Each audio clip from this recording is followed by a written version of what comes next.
Já, veriði velkomin að viðtækjunum, það Pingjan þáttu 4 að hefja göngu sína. Velkomin í Airpodsinn. Einmitt. Herðu, það hefur nú margt vatn runnið til sjávar síðan síðast. Já, rétt. Við erum komin með spons. Ekki einn. Förum við ekki bara beint í það? Jú, eða ekki? Jú. Ekki einn heldur 2. Rauninni 3. Já, 2,5. 2,5.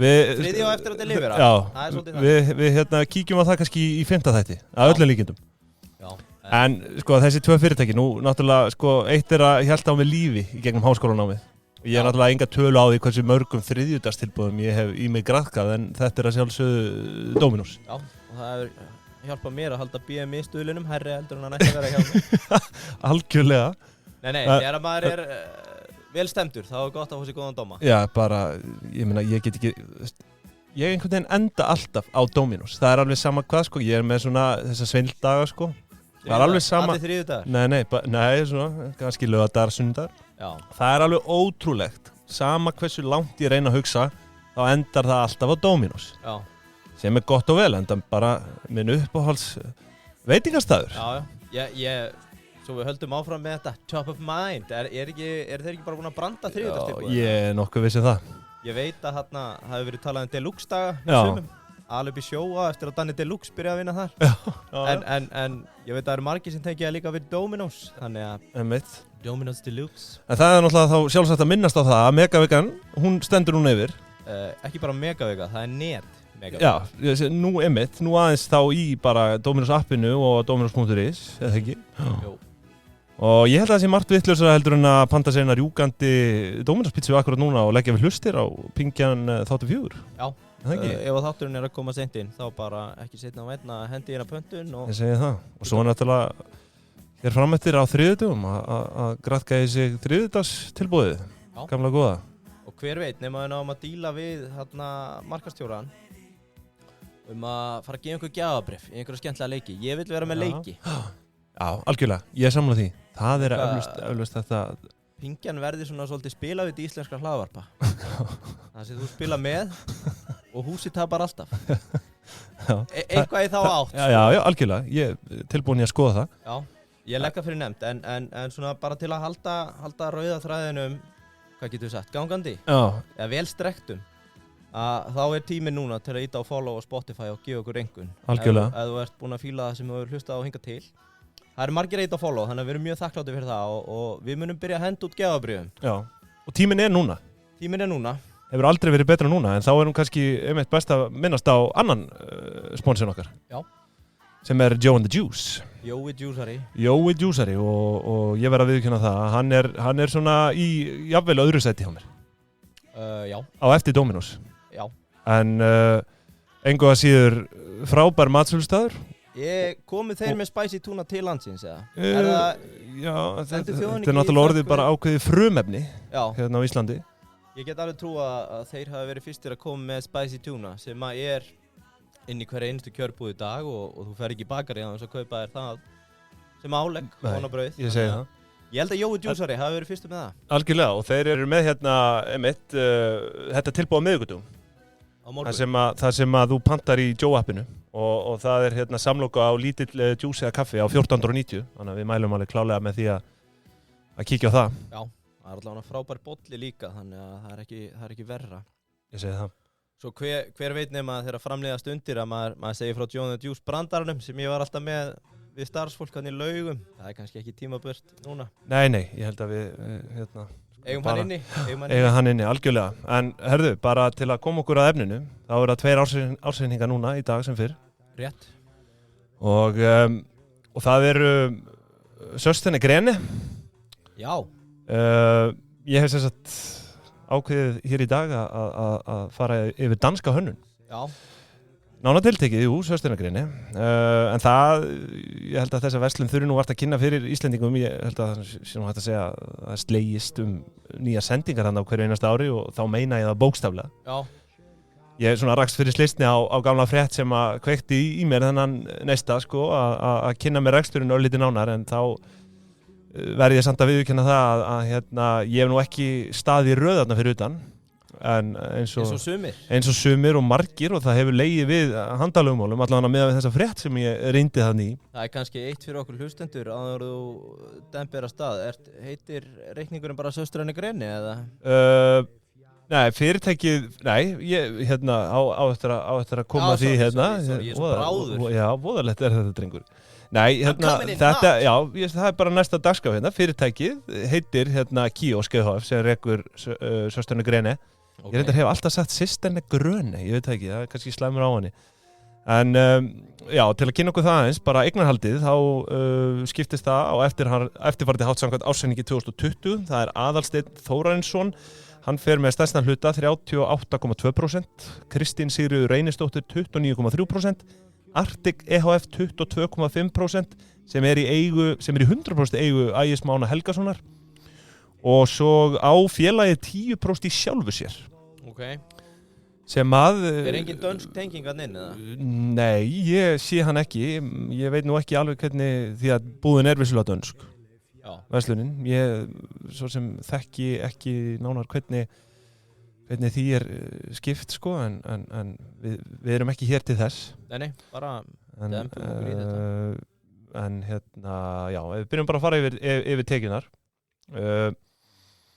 Það er, ætti ég kannski að fá þig til að giska. Ég gæti verið og hafið heyrt það hérna út það. Gæti verið búin að laumast.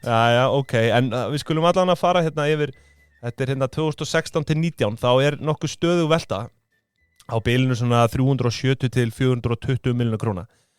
Herðu, svo bara árið 2020 kemur eitthvað sprengja hérna. Það er 521 milljón króna í veltu, sem er vissulega góðu tekjuvöxtur. En þú veist, hálfur jardi, þetta er bara 2 verslanir. Já, það er helviti gott. Þetta er stórfengleg velta. 2 verslanir, er þetta, ég veit að það er einn í Smáralind, hvað er hinn? Kringlan og Smáralind. Ok. Þetta er rauninni bara, stórflotta tölur. Svona mall bet. Já, algjörlega. We only reside in mall. Einmitt, og menn hafa verið að tala að það sé deyjandi iðnaður kannski, sko, en hver hlær hér, skilur, það er Söstrarni Greni. Já, þetta er Smáralind og Kringlan. Já. Helviti gott, það er bara flott. Þetta er 30% tekjuvöxtur hérna á milli ára 2020 og 19. Og við höfum aðeins rætta, er þetta einhver COVID áhrif? Voru... Já, þú veist, það virðist vera sem að Íslendingar hafi bara tapa sér. Já, tapa sér í 1 metra reglunni bara og eða 2 metra, hvað þetta allt var og skellt sér í Kringluna. Já. Þú veist, það virðist vera sem að COVID ári sé að leggjast almennt vel bara í verslunareigendur. Já. Svona að því sem ég hef litið á, sko. Já, klálega. En tekjunar, flottar. Svo fyrir við í koksið, kostnaðarverð seldra vara. Og þar finnst mér eitt aldrei merkilegt, sko, kostnaðarverð seldra vara hérna voru tæpar 238 milljónir króna árið 2020. Það er 45,6% af söluverðinu sem að, sko, ef þú snýrð því svo við, þá þýðir þetta er 119% álagning. Já. Og sko, meðal álagning á árunum 2016 til 2020 var hérna 138% sem mér finnst dálítið hátt. Ég hefði haldið að þessi bransi heldur svona allavega innan við 100% álagningu. Þetta er náttúrulega hönnunarvörur, þetta eru, þú veist, þeir eru með allan fjandann þarna, þetta er húsgögn og alls konar svona... Þeir eru með danskan lakrís. Já, bara nammi og bara svona alls konar skraut og dót og þú veist, ég ætla ekki einu svona, ekki verið að reyna kannski að setja mig á eitthvað háan hestina, ég hef nú ekki heimstótt þetta oft, en þetta eru mjög vinsælar vörur. Þetta er nammibúð fyrir sælkýra. Þetta er nammibúð, fyrir einhverja svona innanhús arkitektar, perra og annað, skilur. Já. En hér er álagning 138% og hún var 119% á árinu 2020. Ég fór að bera það saman við Líf og List og Hrím. Og Líf og List er með 84% álagningu og Hrím 83% árið 2020. Þannig að Söstrarni Greni virðast komast upp með nokkuð háa álagningu og rúmlega það og sem er bara, gott og vel. Bara flott, premium. Þetta virðist vera einhvers konar premium vara. Ég held að. En eins og ég segi, þetta svona komir óvart. Ég hefði haldið að álagning á svona væri allavega undir 100%, sko. Já. Launin, það eru 115 milljónir króna, greiddi laun og launatengt gjöld, það kemur samt ekki fram á ársreikningnum, held ég, hversu margir störfuðu hjá félaginu. Ég skannaði hann yfir en ég bara fann ekki ársverkin. Þannig að bara glöggir hlustendur sem eru kannski með reikningin fyrir fram sem geta fundið út í því, en ég allavega fann það því miður ekki eftir dauðaleit. Nei, býttu nú við. En ert þú að reyna að fletta þessu? Já, halda áfram, ég skal sjá hvort ég geti. Já, herðu, svo það við erum ennþá í rekstrarreikningunum, það húsnæðiskostnaðurinn. Hann rúmar 80 milljónir krónur og þetta að öllum líkindum bara húsalega. Já. Og þá svona fer ég að velta því fyrir mér, sko, þau eru í Kringlunni og Smáralind og þetta í rauninni á mánuði 6,66 milljón króna í leigu á mánuði fyrir 2 verslanir. Sem þú veist, maður hefði haldið að væri í slatti. Svo vorum við eitthvað að kíkja í ársreikning hjá Smáralind. Já, ég heldur gætum að þurft aðeins að kíkja á það einhvern tíma seinna. Það virðist ganga ágætlega. Já. Þannig að ég veit ekki hvort ég einhver veltutenging eða eitthvað. Nei, einmitt. En ef þetta rétt, þá var þetta þokkalega hátt. Já, ég myndi halda það. En EBITDAn í 67 milljónum króna. Sem gerir 12,8% EBITDA framlegð sem vissulega undir meðalagi síðustu 5 ára en meðal EBITDA framlegðin hefur verið 14,7%. Til samanburðar þá Rím með 8,8% og Líf og List 12% árið 2020. Herðu, svo tek ég eftir því í afskriftunum að þau afskrifa óvinnu mikið á árunum 2019 og 2020. Þá kemur í ljós að þau fara í framkvæmdir á versluninni í Smáralind árið 2019 og hún opnaði svo endurbætt í mars það sama ár. Ég held að það hefði verið hverra krónu virði. Maður lappar þarna einhvern góðan hring. Já, falleg búð. Erfitt oft með vitlausan dreng með sér, sko, sem maður reynir að grípa í allt þarna en maður með góða tilfinningu þegar maður lappar hann í gegn, sko. Algjörlega. Ég hef fengið þá upplifun líka. En þessi endurbæting hún kostaði 37 milljónir króna, hún var ekki frí. Nei. En hverra krónu virði enga síður? Ég held það. Já, ég ætla ekki að segja að ég hafi keypt lakrísvörur upp í þessa 37 en vondi hefur það einhverju... Það hefur verið eitthvað slagað upp í þetta. Já, eitthvað hjálpaði að borga þetta tilbaka. En og þetta ástæðan fyrir þessum háu afskriftum þessi ár 2019 og 20 og það afskrifa línulega 20% á hverju ári. Og það að afskrifa línulega, það svona kannski ekki það sem ég sé á hverjum degi í þessu. Nei. En vissulega allur gangur á því. Jú. Herri, svo það vaxtagjöld aðeins til að koma inn á þau og ekki kannski vanur að fara svo dítelað í þetta en þau tóku vissulega lán upp á 20 milljónir króna árið 2019 sem að má þá áætla hafi verið fyrir þessum framkvæmdum. Og þeir eru að greiða þau eru að greiða þetta eru 2 milljónir króna í vaxtagjöld og verðbætur. Þannig að það var tekið lán vissulega fyrir þessu og það er hægt að sjá það í sjóðstreyminu.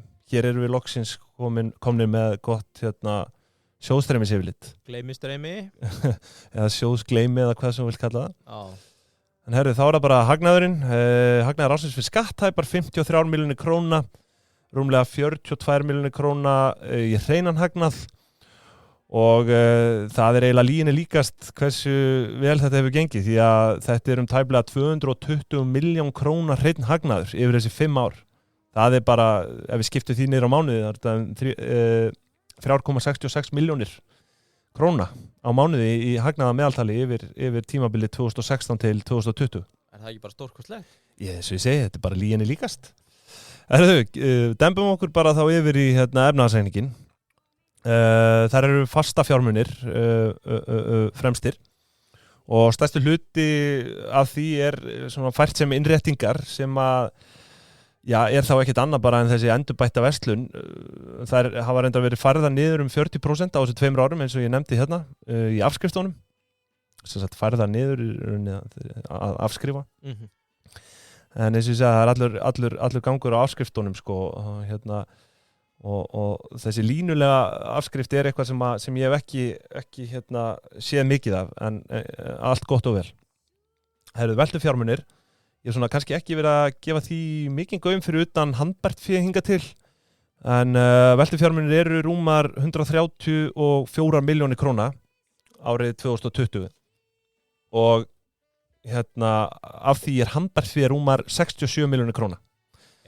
Með öðrum orðum handbær pingja. Hún tróðfull. Ég meina þau þurfa líklegast bara að fara að skoða einhvers konar bara leðupung eða jável bara skjalatösku sko. Peningaskáp. Já, eða bara fleiri pingjur. Já, fleiri pingjur. Mögulega.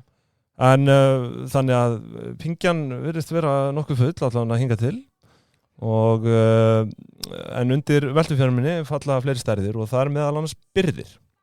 Og ég hef nú ekki kannski beint verið með fyrirtæki þar sem hefur fundið skemmtilegt að fjalla birgðir en núna kannski tökum við smá dæmi. Þeir eru með birgðir hérna upp á 56 milljónir króna. Og mér langaði þetta að skoða velturhraða birgða. Það svona skemmtilegu metrik. Já, ég gaman á honum. Ég gerði slíkt því sama. Já, frábært. Við sláum í takt. Frábært. Velturhraði birgða segir til hversu ofta þarf að endurnýja lagerið sín á ári.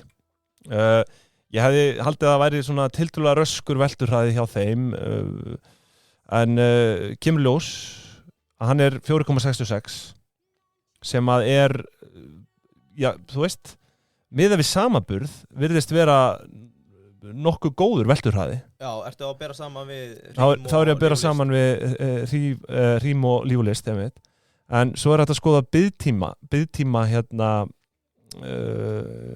byrðana í rauninni og ef hann skoðaður þá er þetta bara dagarnir sem það tekur þá að endurnýja lagerinn, þá er það 77 dagar að meðaltali.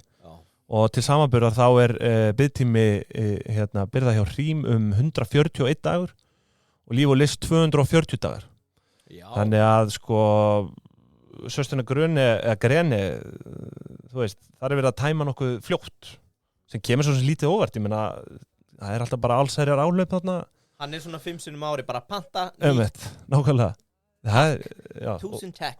Og það virðist eins og ég segi, með við þennan samanburð vera nokkuð gott sko. Já, þetta er bara með því lægra með það sem ég tek síðan á eftir sko. Það sé kannski ekki alveg sambarlegt en svona með við þetta þá er verið að endurnýja lagerinn svona 4,66 sinnum á ári. Já. Með við þessa tölur. Bara. Herðu, í skuldirnar hér er ein langtíma skuld, það er lánið sem var rætt áðan. Þar stendur höfuðstóll í 13 milljónum í lok árs 2020 og þau eru búin að greiða af því 7 milljónir króna á þessum 2 árum og samkvæmt skýringu þá er stemt á að gera það upp að fullu árið 2024 sem er bara gott og vel. Og svo er það skammtímaskuldirnar, þær eru 72 milljónir króna, þar ber helst að nefna þessar aðrar skammtímaskuldir. Það er 52 milljónir króna eða bara 64% af heildarskuldu félagsins, mér finnst það svona heldur mikið. Þetta getur breyst fljótt, þetta eru ofta einhverju svona metrikaris og ógreidd laun og opinber gjöld, ógreiddur tekjuskattur, eitthvað í þá áttina.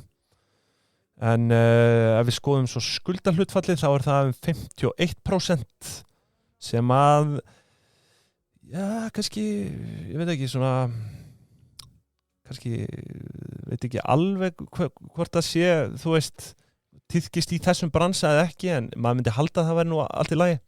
Rím til samanburðar með 69% og Líf og List 47,5% skuldahlutfall, þannig að þau verðast bara vera í ágætis málum.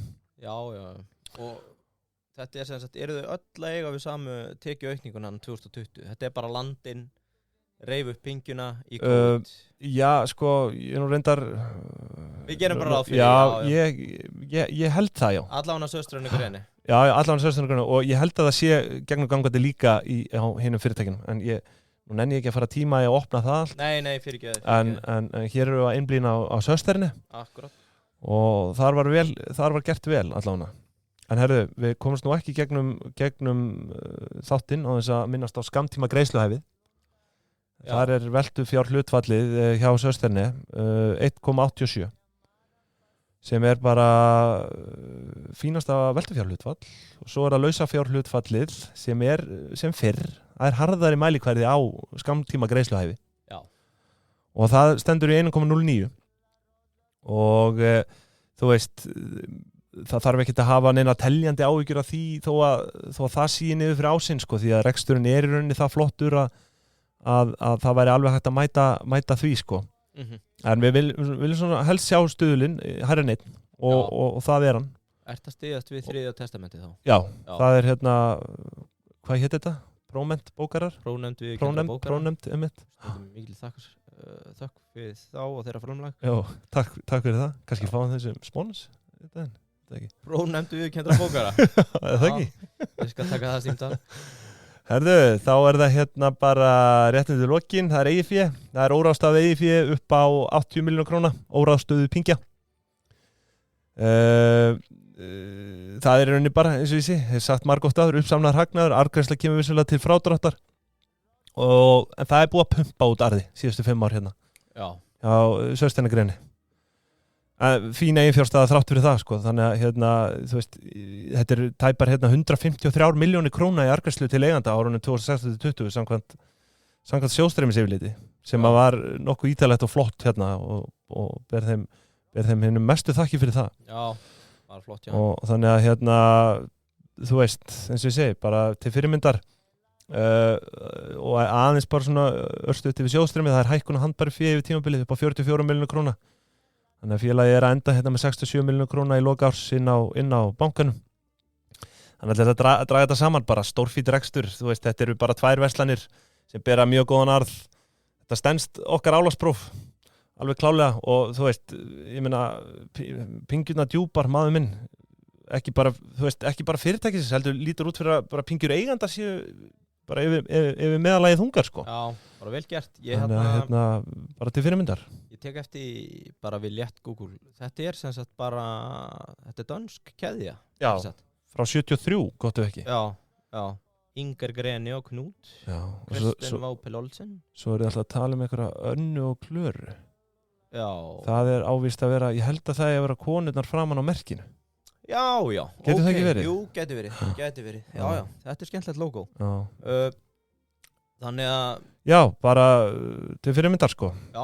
Þannig að ég hef í raun lokið mínu máli hér. Já. Frábært. Var ekki eitthvað er með að misminna, var ekki einhver svakalegu fréttabiti með það? Er ekki barist Jú, það var nú það voru einhver svona láfi handalögmálum á einhverju grein sem ég rakst á. Já. Og nú finn ég þetta ekkert sérstaklega sko, ég var með þetta einhver staðar en þetta maður náttúrulega hefur heyrt þetta að það sé bara, þú veist, bókstaflega nánast slegist þarna sko. Já, þetta hljómaði bara eins og eitthvað Black Friday. Já, hér er ég til dæmis hérna segir hún sko, í Kringlunni var bara þvaga og ég var að reyna að opna en fékk ekki konuna til að fara í röð, þannig að það var bara kaotískt, eiginlega múæsingur og þessi 200-300 borð sem ég var með voru farin að brettinu á korteri.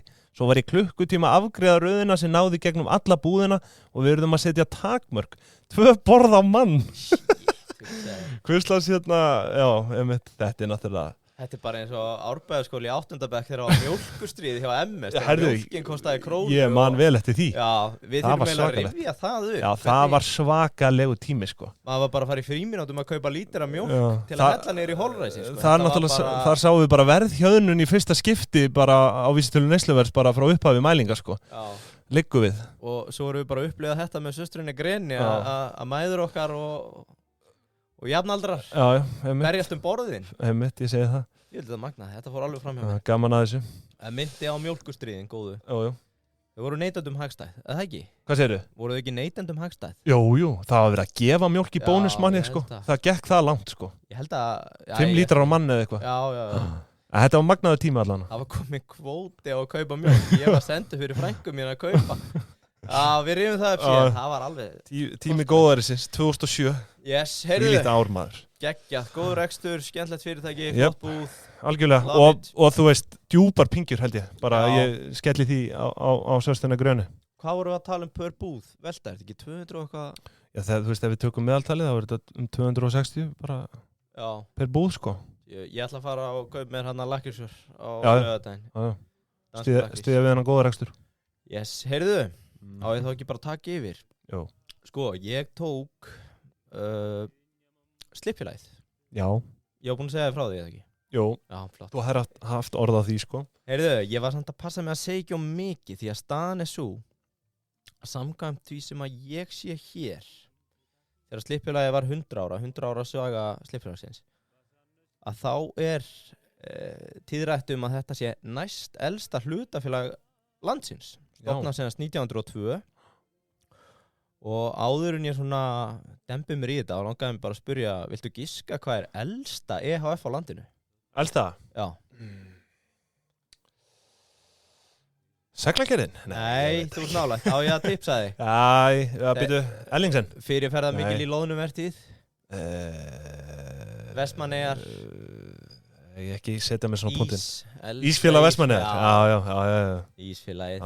Við höfum kærlega heilsa. Það Ellingsen, ég veit ekki. Það nú samt alveg nokkuð gamalt. Ekki kannski 100 og eitthvað. Já, samkvæmt þessu. Þá var það sem sagt Slippfélagið 1902 næst elsta og því á undan hafði það bara verið Ísfélag Vestmannaeyja. Athyglisverður móli. Já, heyrðu, og þeir vilja meina að saga sjávarútvegsins eins og ég voru að skilja jafngömul landnáminu og lengst af þá voru þetta erlendir aðilar sem voru að þjónusta bátana og menn sjálfur að standa í viðgerðum en Slippfélagið verður til vegna þess að athafnamaðurinn og bankastjórinn Tryggvi Gunnarsson náði að hópa saman einhverja menn sem að ákvaða að fara að taka málin í sínar hendur og þetta eitthvað slippmál og það var haldinn stoppfundur og síðan ekki söguna meir eða jú, næstu 115 ár þá eru þeir að selja málingu og En það gerðist ekkert annað á milli? Nei, ekki nei En nei, svona smá sögupunktur Þetta reyndar ekki í upprunalegri eigu, það verður þarna 2010. Það var nú skrítið. Breyting á eigendahópnum, eitthvað sem að sópast til í hruninu og þá kemur inn í eigandi sem Máling HF sem kom mér alveg stórlega óvart og ég verða að viðurkenna, ég hafði bara ekki hugmynd hennar málingamarkað áður en ég byrjaði að kynna mér þetta og bara svona aðeins til að rétt svo rekja hvaða EHF við erum að tala að þá það Slippfélagið EHF, það heitir bara það en ég var þarna þegar ég ætlaði að kíkja á eigenduna þá sé ég að þetta í eigu sem sagt, Málingu HF sem í eigu Framherja HF og ég fór að fletta því upp og rak upp helvíti stóru augu þegar ég sé að það bara skráð einhver rossarækt á Hellu en nei, allt kemur fyrir ekki þá það sem sagt bara sem sagt stofnendur málingar sennilega bara lifa góðu lífi þarna á Hellu já og já alveg loaded já þú veist það gengur bara vel ég heldur getur bara sagt það ég fer yfir það já og eignarhaldsfélagið sem sagt sem á málingu sem á Slippfélagið heitir Framherji og í eigu Halldóru Baldvinsdóttur og Valdimar Bergstad þannig að svo sýnist mér þetta vera synir af Baldvin Valdimarsson og Hjörtur Bergstad sem eiga sikkert 10%. Þannig að þetta bara svona fjölskyldur rekstur má segja í grunninn og ekki hafði mig grunað að Máling ætti Slippfélagið en þetta eru 2 aðskilin fyrirtæki og rekin sem slík, ég sé ekki betur og ef við dembum okkur aðeins inn í þetta og ég ætla ekki að spyrja um veltuna Ég ætla ekki að spyrja um veltu fyrirtækina. Ég líka múin að sjá hana. Já, þess náttúrulega að spyrja þig, krókur á móti bræði. Hvað heldur að veltan á þessum málingabransa sé? Já, það góð spurning. Á ég að segja 10, það klikkun eða? 10 hjartar. 10 hjartar, 10 milljarðar. Já, ok, nú skal ég flagga. Ég hef ekki hugmynd hvort að það sé rétt eða rangt. En ef ég tek hérna Slippfélagið málingu, sérefni og Fluggur Ísland, 5,9 milljarðar 2020 það sem er náttúrulega erfitt átt að sjá að Bíkó, Múrbúðin, Bauhaus Húsasmiðjan og örugglega einhverjir fleiri eru líka að selja málingu og ekki með þetta aðgreint sem sagt málingasölu, ég gekk út frá að þetta væri svona fyrst og fremst máling þarna þannig að mjög líklega gæti þetta verið kringum 10 hjartana ég meina Bíkó og Húsasmiðjan eru náttúrulega bara veldi sem velta sig 20 sko Þannig ef við gefum okkur að 10% af veltu þeirra sem máling þá það bara litli 2. Jesus.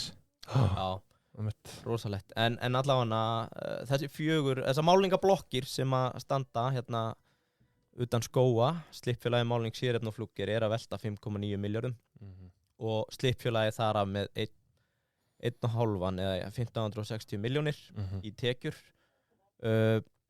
Það gott eða slæmt? Þeir eru næst stærstir af jafnökum sínum og hafa verið að stækka eins og bransinn í heild því að 2018 voru að velta tæpum milljarði, þannig að þetta eru 481 milljón þarna 2018, 19, 20 aukningin. Sæmil aukning. Og þannig skipa aðeins yfir koksi og hlaupi bara beint í EBIT-una, þá eru þeir að auka EBIT-una úr 7 upp í 11%, þannig að eins og svo oft áður þegar ekki eins og svo oft áður því að það kemur til að fyrirtæki eru í vaxtafasa og þá allt í skralli En svo það líka fyrirtæki sem eru kannski bara vel í stakk búin fyrir aukinn vöxt og þá náðu meiri hagkvæmni í rekstri og það gæti verið að gerast hjá vinum okkar í slippfélaginu. Það ekki það? Jú, EBIT-an allavega að aukast milli ára og ég hringdi í Innherja á þessu markaði. Ekki Innherja, mann sem þekki vel til, sendi honum skilabóð og fekk að hringja og hringdi og hann sagði bara, Yngvi, hvað viltu vita? Og ég sagði allt og hann sagði, ég skal segja þér allt. Og ég fekk ýmislegt slúður þennan málingabransa en það helsta var svo reynda kom það á daginn að hann vissi í rauninni ekki það sem ég var að spurja ég var að reyna að átta með það hvað iðnaður stór hluti af þessari köku það að segja þegar þú hugsar málinga, þá ertu væntanlega að hugsa þessa fallegu brúnu veggi og eitthvað ljósblátt herbyggi heima hjá þér eða hvernig það en ég svo mikið að reyna átt að með hvað fyrir mikið í skipin hvað þetta mikið í iðnaðinn. Já, það náttúrulega líka oft eitt sem gleymist það slatti á þessu fyrir í skipin. Já, ég held það en ég í rauninni náði ekki að fá tölur fram þannig að er þetta gíska? Nei, ég þorði ekki en ég fekk að vita það að Jötun og Hempel eru geiturnar í skipamálingu. Já, það er íslenskt. Nei. Hvorugt. Skandinavía á það Og ég ætlaði að koma með skemmtilegan útúrdúr að ég hef heimsótt skrifstofur í Jötun í Shanghai. Já. Og Hempel sem sagt dönsk keðja sem var áður að selja í slippfélaginu en í dag með allt sitt hjá Flugger. Vindum okkur aftur að slippfélaginu. Kostnaðarverð 848 milljónir. Hér rak ég upp stóraugu. Og ég hugsaði með 54% í koks. Hvernig ósköpunum stendur á því? Maður hefur alltaf heyrt að máling sé bara eitthvað hræódýrt. Það bara flutt inn í gámavís og svo hefur ekki séð þetta svona græja þeir blanda alla litina. Já, ég veit. Og maður er alltaf svona, þetta hræódýrt og eitthvað. Þetta bara drullátt koks. Já, maður hefði haldið álagningin væri meiri. Já, og svo kemur það fram í öðrum ársreikningi hvað þetta nákvæmlega mikið erlend vörukaup og aðflutningsgjöld og fleira og það bara ekki djók hvaða máling greinilega dýr sem að ég hafði ekki gert mig grein fyrir við förum þá aðeins áfram laun 280 milljónir þetta eru 30 starfsmenn og þar afleiðandi eru tekjur per starfsmann tæpa 52 milljónir ef við tökum bransan yfir heild, þá meðaltali 44, þannig að... Veitu, hvað sagðirðu? 52 milljónir per starfsmann? Já. Á ári? Já. Nei? Jú, 30 deilt með 1,5 milljarði. Já, einmitt, já. Já, ég held að vera að tala laun, ég bara... Nei. Cash, cash einmitt, en sem bara nokkuð vilja sér vikið, samt. Já, og meðaltalið yfir þessi fjóra blokkirnar hérna í málingunni er 44 per starfsmann, þannig að slippfélagið ber höfuð og herðar yfir þetta og þetta er svolítið skemmtilegt. Ég rakst ég fór að googla erlend málingafyrirtæki og fann þriðja stærsta fyrirtæki í heimi, AkzoNobel, sem á markaði og las yfir 104 blaði sína fjárfestakynningu sem kom út fyrir 4 dögum. Já. Þannig hún er fresh. Skemmtilesning. Hún er fresh. Já. Hún er eins og spicy tuna á Joe and the Juice í hádeginu á morgun. Hún er fresh. Já, geggjuð sko. Heyrðu, þeir eru þriðju stærstu og það er svo gaman þegar maður fer að sjá einhverjum svona jöfra á markað erlendis. Hvað eru metrikin sem að svona gamlu heilarnir eru að spá í þarna úti? Og þar er ein tala sem að eru allir AkzoNobel er alveg obsessed á. Það er EBIT-an sem að við erum búin að kofra. Svo er það ROS. og það return on sales. Þannig að það skiptir þá alveg svakalega miklu máli greinlega að vita hversu mikil hagkvæmni á bakvið, hvað getum við sagt, söluna, tekjurnar. Og ROS sem sagt að þá deiliru veltunni að tekjunum með EBIT til þess að vita sem sagt hvað hver króna í sölu að búa til í operating profit. Og vinir okkar hérna Akzo Nobel eru með hvorki meira nefn minna en 11,4% í ROS 2021. Það rosalegt. Ég held að það sé nokkuð gott, sko. Það náttúrulega kemur fram með ROS að hann eiginlega bara samanburðarhæfur milli fyrirtækja í sama iðnaði sem að geri þessa samantekt ansi skemmtilega því að ROSið hjá slippfélaginu 10,1, 7,2 hjá málingu, 7,5 hjá sérefni og 2,9 hjá flugger. Þannig að við erum ekkert langt á eftir þessum erlenda jöfri, þriðja stærsta málingafyrirtæki í heiminum, hvað varðar þessa hagkvæmni sölu. Þó má taka fram endalausi fyrirvarar í þessu að það gert ráð fyrir að þetta sé sala adjusted revenues, þeir eru búið að taka inn afslætti og kynningavörur og fleira sem að gæti verið svolítið erfitt því að þú ert ekki maður með mönnum að labba inn í þessar málningabúðir á þess að fá 30-40% afslátt Maður hefur heyrt að því. Þannig að við tökum þessu með fyrirvara eins og flest öllu sem við segjum hérna. En mjög skemmtilegur út úr að bera okkur saman við erlendur risana að slippfélagið bara helvíti samkeppnishæft hvað þetta varðar. Heyrðu, þá skal ég klára að dempa mér í gegnum hennan ágæta rekstrarreikning hjá þeim. EBITan, hún sem sagt 169 milljónir sem bara ansi myndalegt. Það ekki mikið afskriftir og ég reyfa það eins með efnahagsreikninginu eftir. Það greinilega ekkert mikið. Þetta ekki asset heavy þegar kemur að framleiðslu tækni en þeir virðast vera að fjárfesta mikið í bara þá dýrri málningu, má segja, varðandi eftir því sem koksið kemst næst, sko. Það nú þó einhverjir fasta fjármunir hérna. Já, þeir eru einhverjir, en þú sér ekki einhverja rándir vélar eða tæki sem að það alveg innréttingar ef mann rétt, sko. En þarna svona lítar rekstrarreikningurinn út, þú ert alltaf að spá í afkomu fyrir skatta. Já, bara hagnaðurinn.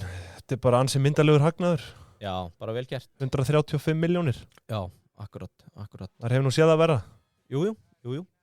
Og best að dempa sér þá aðeins yfir í efnahagsreikningin og eitt stórmerkilegt. Ég rak upp stór augu, þó ekki svo stór.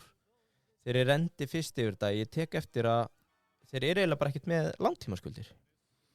Sem allt gott að blessa, lítil gírun, lítil þörf að binda í bankanum þarna. Já.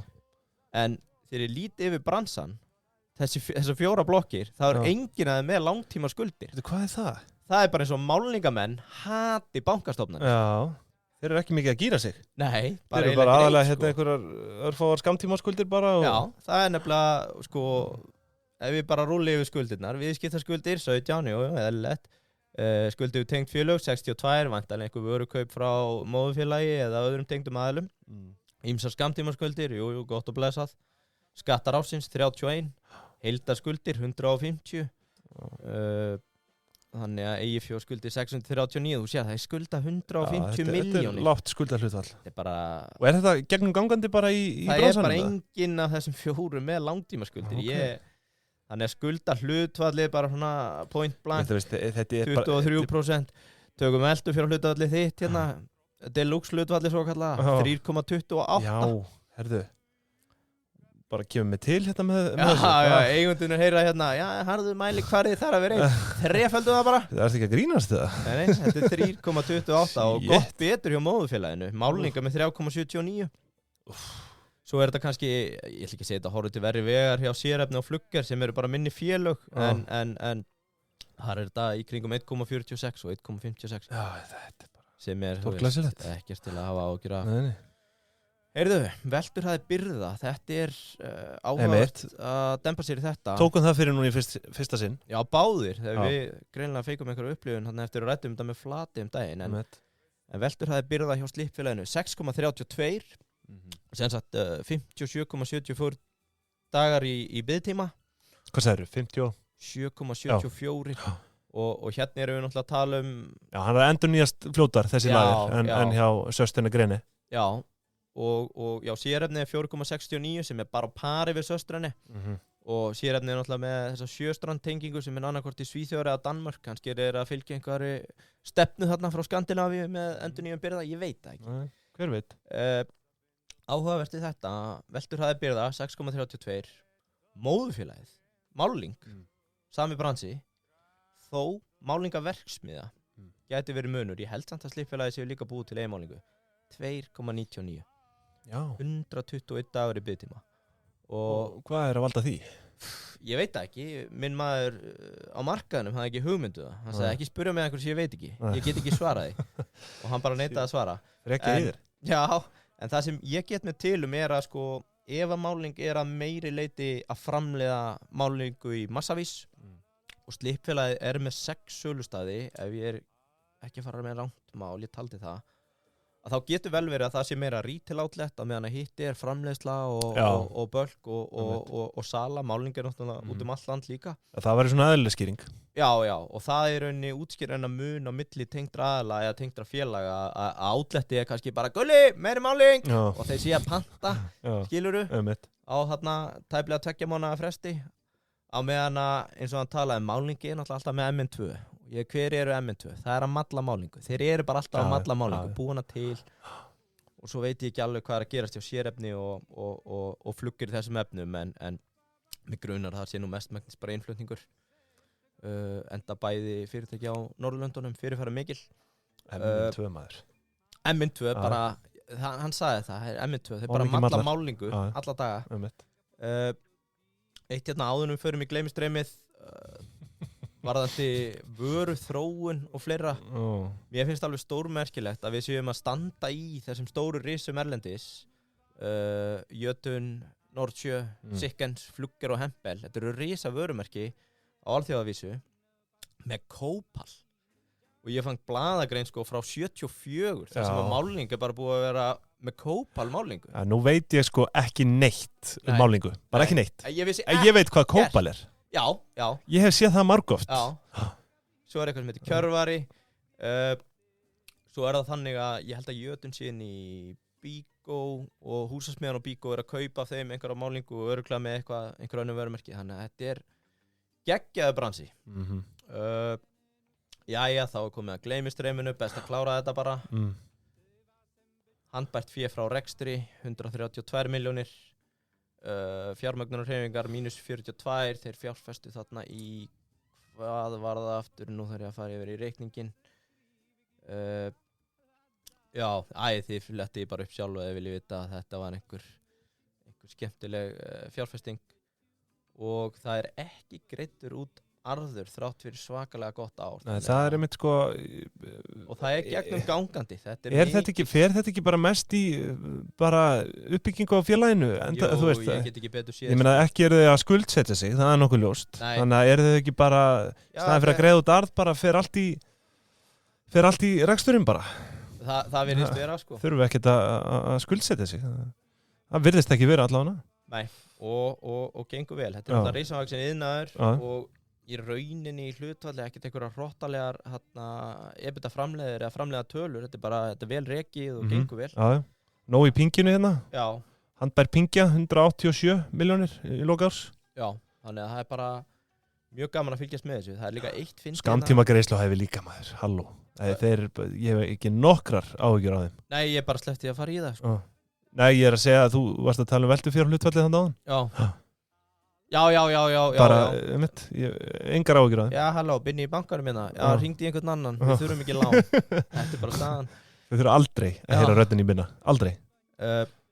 Eitt ég ætlaði að spyrja, ég hérna með fluggerreikningin opinn. Ég hef aldrei séð þetta áður. Ég vissi hérna áður fyrir voru útgerðir ofta að gera upp árið á sama tíma og fiskveiðiáramótin. Þann góða dag 31. ágúst. Flugger að gera upp 1.5., semst 1. maí til 30. apríl. Já, var þetta hjá systur? Nei, já, maður sér þetta stundum, sko. Býtu má þetta? Já, ég held þú ráðir, sko, ég ætla nú ekki að, þú veist, ég veit ekki hvort þú ráði því, en það tíðkast alveg að einhverjir aðilar einhver fyrirtæki séu með uppgjör á einhver svona tímabili sem ekki þetta hefðbundna, fyrsta eða hvernig það sko. Já, en það er allur gangur á því sko, en það er náttúrulega langalgengast að maður sjái hérna uppgjör frá 1. til 30. eða 1. jan til 31. des sko. Já. En þetta er alltaf athyglisvert að sjá þetta. Já, en sko, heyrðu, þannig að ég ætla að fara að taka saman hérna bara svona gera þessu skil fyrir mig, miklu stærri bransi en ég gerði mig grein fyrir. Ég verð samt að benda á eitt hérna að það er óráðstafað eigið fé. Þeir eru með tæpan $0,5 milljarð í óráðstafað eigið fé. Og eru með 170 milljónir hérna á banka og þeir greiða sér ekki út arð. Þú vilt meina það? Til hvers? Hvað ætlar að gera það? Þeir nota ekki peninga. Nei. Ég nota bara svo lítið þessu. Ég þarf þetta ekki. Mér finnst það drullu fallegt hjá það. Þetta er miklu stærri bransi en ég gerði mér ráð fyrir og okkur vantar tölur úr húsasmiðum, úrbúðin, Bauhaus og Bíkó. Þannig að þetta gæti verið stærra. Þau eru samt að miklu leita að kaupa málingu og hinum, þannig að mögulega erum við að ná að cover þetta þokkalega vel. Máling pluss slípfélagið, þetta er bara veldi. Ég hef ekki hugmynd þetta, en þetta er ógeðslega flott samstæða og hvernig það gengur. Eitt hérna sem að kemur ekki að máling á þeim, frábært app frá Sjöstrand í í Danmörku eða Svíþjóð. Það sem þú getur tekið mynda vegg og valið liti í appinu. Já, og í staðin fyrir að fá litapröfu. Já, ég skil. Og þetta er á dönsku, þannig að ég er með áskorun á sérefni að skottast til þess að þýða þetta bara strax. Heyri í stokk eða einhverju hugbúnaðarfyrirtæki. Þýðið þetta apptak.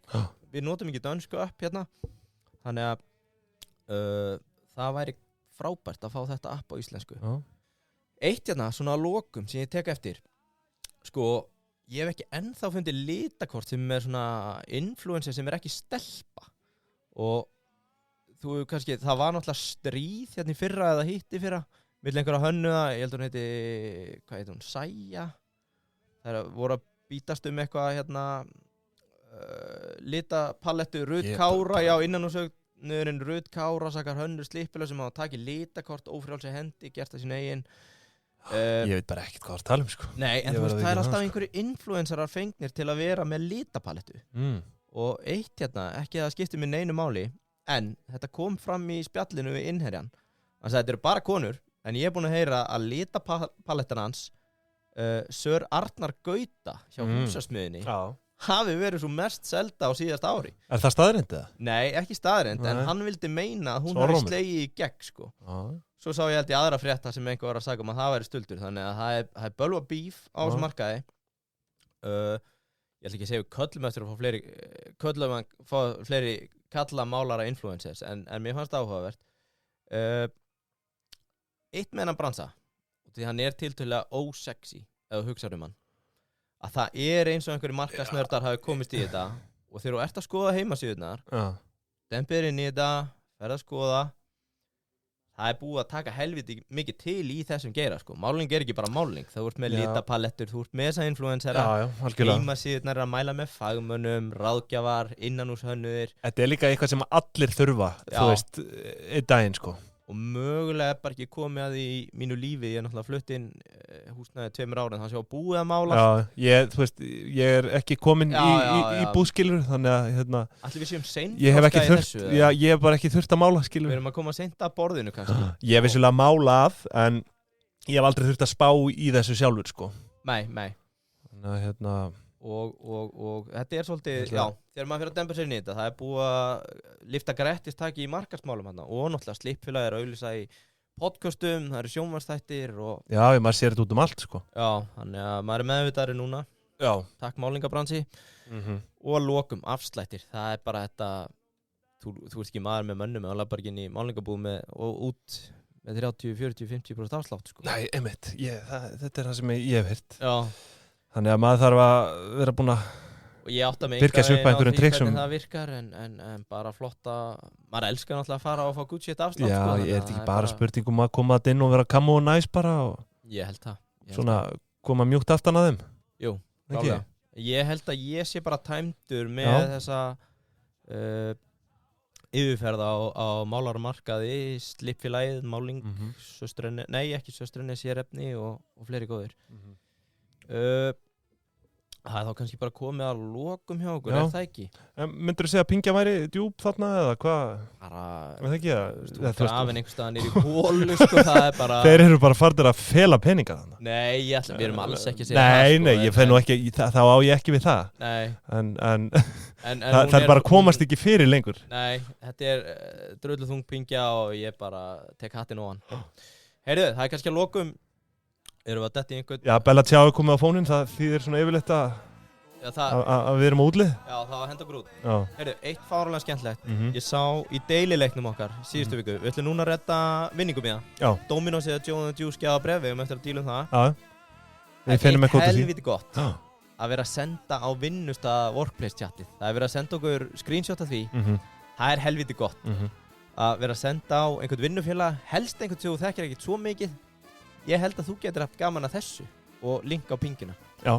Og það var verið að þakka okkur fyrir hennar leik því að þetta er að brytta upp á nýjum vinasamböndum. Hjá fólki í bankunum, tryggingafélögunum, Marel. Hafa eitthvað til að tala um? Já. Hann sagði hérna, þessi hann sendi á konu í bókhaldinu. Þau hefðu aldrei talað saman, aldrei hist. Og nú faraði saman í lunch til að ræða pingina. Til að ræða pingina, sko. En hvert viljum við fá þessa sögur? Þessi myndbönd eða skjáskot eða? Ég er mjög gaman að því að senda okkur bara á Facebook. Það er náttúrulega ekki allir vinur okkur á Facebook, þannig að geymið þau bara. Já. Geymið þau bara. Við finnum eitthvað út af þessu. Já. En nú er Bella Ciao komið að lokum. Já. Ég þakka fyrir mig, Ingviður Georgsson. Ég gleymi þetta alltaf að kynna mig. Ég gleymi þið alltaf líka. Arnar Þór Ólafsson heiti ég. Og við bara þökkum samfylgdina hér í dag og heyrumst aftur í næstu viku. Yes, takk fyrir.